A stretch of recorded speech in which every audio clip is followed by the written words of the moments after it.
গতকালকে সোশ্যাল মিডিয়ার মাধ্যমে একটা নিউজ দেখতে পাইলাম যে বাংলাদেশ সরকারে সাহায্য চাইছে সাধারণ মানুষের কাছে।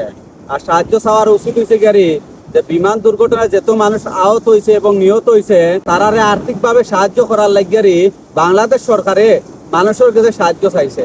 বা এটা খুব লজ্জাজনক একটা বিষয় যে বাংলাদেশ সরকারে আর্থিকভাবে সাহায্য লাগিয়ে সাধারণ মানুষের কাছে হাত পাতে।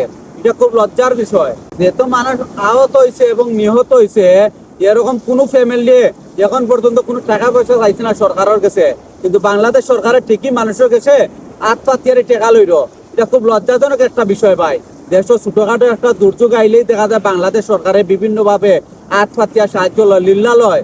দেশের যে কোনো সময় আমি দেখছি, বন্যা হইন আপনার বিভিন্ন দুর্যোগের সময় হইন, বাংলাদেশ সরকার একটা পোস্ট করে এবং ওখানে অ্যাকাউন্ট নাম্বার দেওয়া দেয়, বিকাশ নাম্বার, রকেট নাম্বার, এই নাম্বারগুলো দেওয়া দেয় যাতে সাধারণ মানুষ ওখানে সাহায্য করে।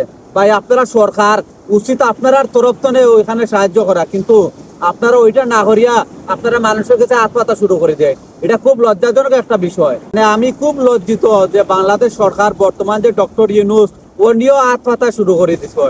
ওনার তো অনেক পাওয়ার আছে ভাই, অনেকভাবে ওনার পাওয়ার আছে, কিন্তু আপনার মতো একজন ব্যক্তি যখন সোশ্যাল মিডিয়ার মাধ্যমে হাত পাতা শুরু করে ভাই, এটা আমরা লাগি খুব লজ্জার একটা বিষয়।